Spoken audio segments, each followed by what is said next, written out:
very proud of both these young men. I think the body of work that they put into this point, obviously everybody sees what they do on the field, but not many see what they do off the field. These guys are very committed to making themselves better, making their team better, and I think that's why they end up in the position they're in. It is testament to the traction Quincy University football has found under Jason Kilday that the quality of Blue Devils and now Raiders in the crosstown pigskin pipeline has never been higher. For the second day in a row, the Hawks have added a homegrown two-time All-Stater in Q&D linebacker Taylin Scott, who actually turned his back on Division I suitors to keep his gridiron career going in the Gem City. Closest to home and whatnot, and the people around it and everything. It's all about culture for me. Brotherhood and whatnot that surrounds QU, and I've been around it my whole life.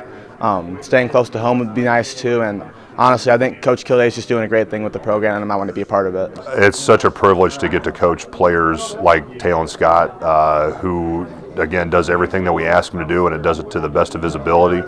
And I think that when you have players like that trust the type of coaching that we deliver him, that's the kind of production that you get. But, I mean, it's certainly very little for what we've done. I mean, Taylin is an exceptional athlete. He's worked a lot on himself behind the scenes when people are not watching.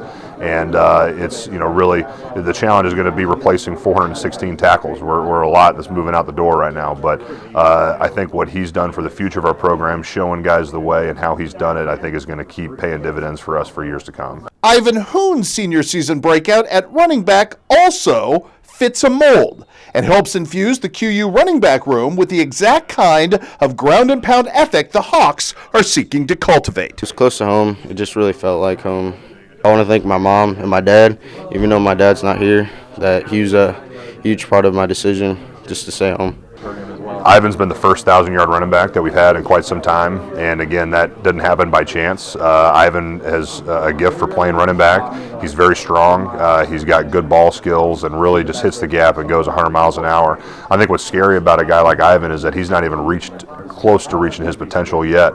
He's only played football for a couple years. He's been a varsity running back for like a year and a half. So he's a guy that will continue to get coaching, continue to get reps, and just get better and better. So again, I think he's going to be a guy that QU is going to lean on in the future.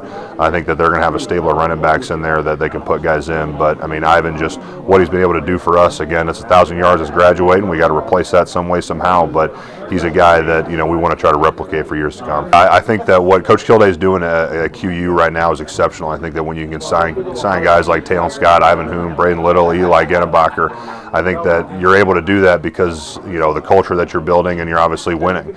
I've known Coach Kilday for a long time, since I really got into coaching, and he's a great man that has a good vision for the future of QU football, and I think that they're going to continue to win, especially when they keep landing recruits like this.